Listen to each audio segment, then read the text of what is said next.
Hi all, my name is Given, and in today's video we are going to look at the simultaneous equations. What are simultaneous equations? Simultaneous equations are two or more equations, and when we solve them, we need to solve them at the same time. That is, find the value of x then y, or find the values of y then x, depending on the nature of your equations. Now, we have our equations as y is equal to x to the power 2 minus x minus 6, and the other equation is 2x minus 1 is equal to 2. So the way to solve for this equation is to first look for a linear equation. What is a linear equation? Linear equation is an equation that has all of its variables as the power of 1. That is, there is no 2 here or 3 or any other value greater than 1. So if we can check carefully, our linear equation will be this part. So we found our linear equation. Then the next step is to make either variable that we have here as the subject of the formula. For example, we have 2x minus 1 is equal to 2. We can choose to make y the subject of the formula. How we would do it is we would say 2x, I'm just rewriting the equation, is equal to 2. Now, if you take y to the right hand side and take 2 to the left hand side, we have made y the subject of the formula.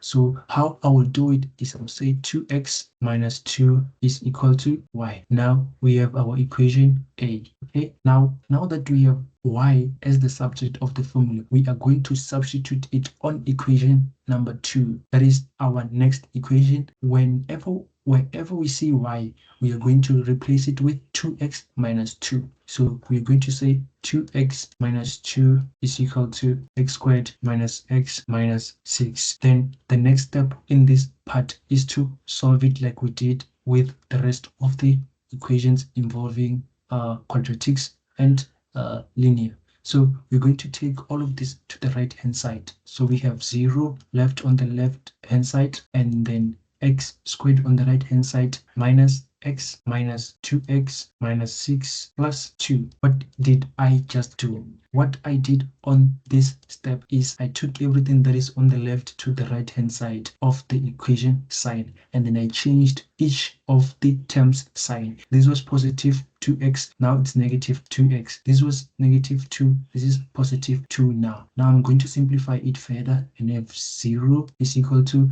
x squared minus 3x minus x minus 2 is minus 3. Then it carries the x values there with it, and then now we're going to have negative 6 plus 4 is negative 4. Now what do we do next? Remember, we are solving for x and y, but in our case here, we are now solving for x because we managed to replace y with this part. So now let's solve for x. Since we have x squared, we are going to have two answers, that is x. Now we're going to look for the factors of this 4. That is, we're going to look for the factor of our C value. So the factors of 4 are 1, 2, 4. What does a factor of a number mean? A factor of a number is a number that when divided by that particular number will always return nothing. It just doesn't have any remainder. In other words, if I divide 4 by 1, I'll get 4. If I divide 4 by 2, I'll get 2. If I divide 4 by 4, I'll get 1. But if I divide 4 by 3, there's a remainder here because 3 only goes once, but it leaves another number which is 1. So this is not a factor of 3, is not a factor of 4. Now, looking at this, we can try to play with each of these factors and see which one works. So now the factor that I'm going to use, or the factors that I'll use, are 4 and 1. Why do I use 4 and 1? Since we have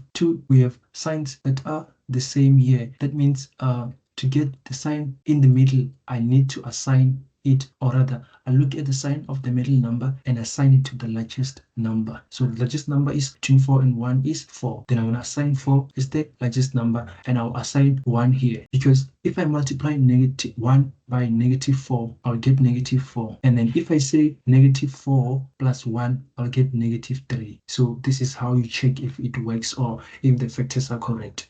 Now, the next step to do is you're going to say 0 is equal to x plus 1, or 0 is equal to x minus 4. Okay, then the next step would be to take negative 1 to the side of the equal sign. So negative 1 will come here, then you have minus 1 is equal to x, or 4 is equal to x. Let's remember, we are not done because we are solving for x and y simultaneously.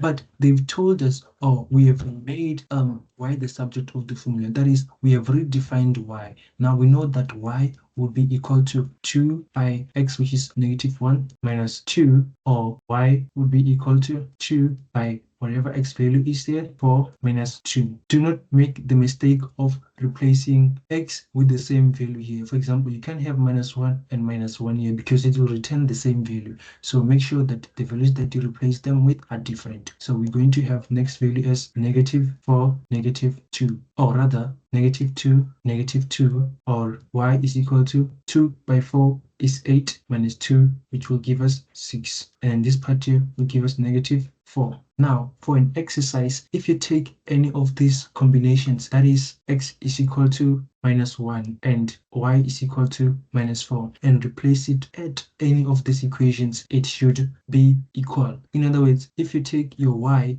is equal to -4 and replace it here. Let me use the simplest one. -4 is equal to 2. Then I will rewrite the equation the way it was, and then I'm gonna take 2. What is my x? -1. I should get 2. So if you can see here, we have -2 plus 4 is equal to 2. If you check here, -2 plus 4 is the same as 4 minus 2, which is equal to 2 is equal to 2. The same applies for the right hand side. If you take this part here, where x is equal to 6 and rather where y is equal to 6 and x is equal to 4, and replace it on the other equation, it should return true. In other words, left should equal right.